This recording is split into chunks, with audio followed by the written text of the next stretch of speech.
Hi everyone, my name is Charlie, and do you ever forget to fulfill your obligations? Because I have. I said as I would read and review On a Distant Ridgeline by Sam Reese earlier in the month. Well, by earlier in the month, because this book is out now. And I'll let you two all go and acquire it. This is a short story collection, and I don't really know where the writer is from. And I say that because my geography is terrible. So, I'll read you the bio in the back. Hailing from Aotearoa. If we sound that out as they say. Yotira? Otiroa? Either way, this gentleman, I'm saying gentleman, is an award-winning writer, critic and teacher, currently a lecturer in creative writing at York St John University. He is the author of the short story collection Come the Tide, and non-fiction books on jazz, literature and loneliness, American short fiction and Cold War politics. Well, actually, when we get out of that voice, just to say, I'll probably go and acquire that first short story collection now. So what we have here, I think, is a collection of stories. I don't know why I say I think. I've read this.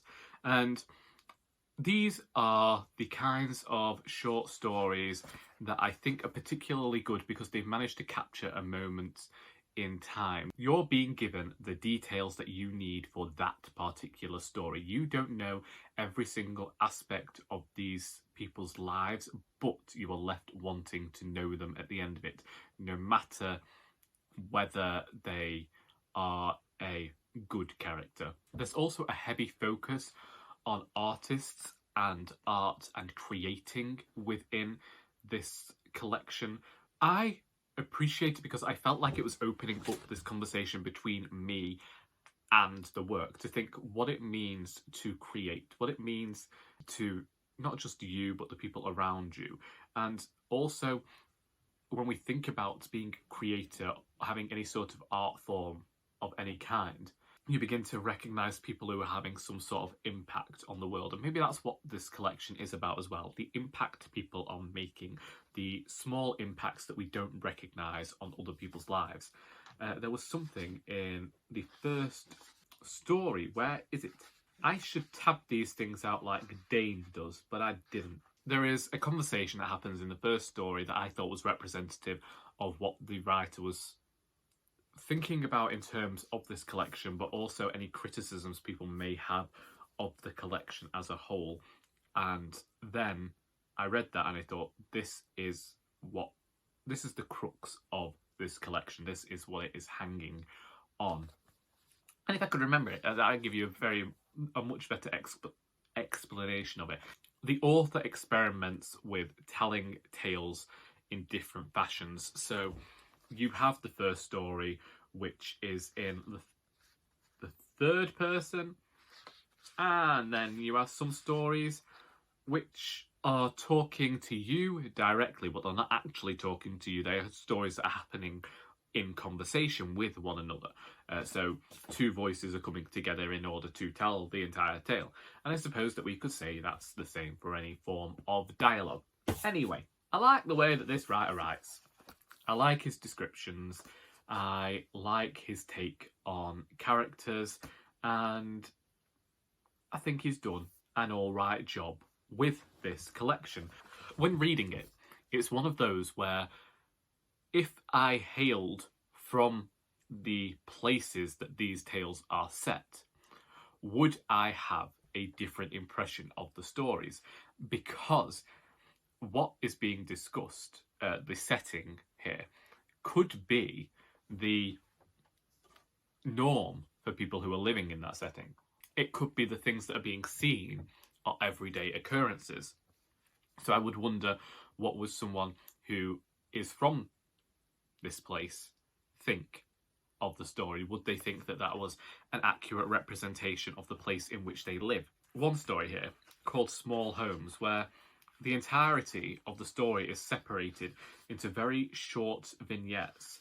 The use of vignettes causes the reader to focus on what is being said more. And I think that when it comes to short stories, the short story reader is already more focused than they would ordinarily be, because the focus is required because it's so short. So you have to properly consider everything that's being said. Similarly, when I read Ironis and Okaji last year, had I not been reading between the lines, it's very easy to get lost. And with that one I did. And here, I don't know how to explain it. There is a lot about relationships in here, as well as being creators, as well as thinking about how a person's actions can impact another, the meaning that we give to other people. Like, there are characters in here who each go through a period of recognition about what they mean to others, not thinking about what that person means to them. It's good. It's a really good collection. It's one of those where there are paragraphs of description that you would want to go back just to reread them again. It's one of those that does bear rereading, not just for the enjoyment of getting to experience this writer's prose, but to continue to find more and more and get to spend more time with his characters. I think that this is one of those collections where there are no misses. So often with short story collections, you get tales that you think could be removed. Here, I think that there is a general theme running throughout the tales, and that each subsequent tale builds on that. I think that Sam Reese has structured this collection in a fantastic manner to continue to build on these themes, whilst also telling completely different narratives. And the final story might be short, but it's due to the short nature of the story that it has its most impact, because it works as both a climax to the collection and a denouement that just leaves the reader wishing to know more. And I think that that is a great thing with short stories, and it can be difficult to pull off, because so often with short stories we can be left feeling like this never had an ending. And I do think that there is actually something more circuitous when it comes to a short story, more circular, in that it isn't about ending, it's about going back to the start, and you find the ending in the beginning, if that makes sense.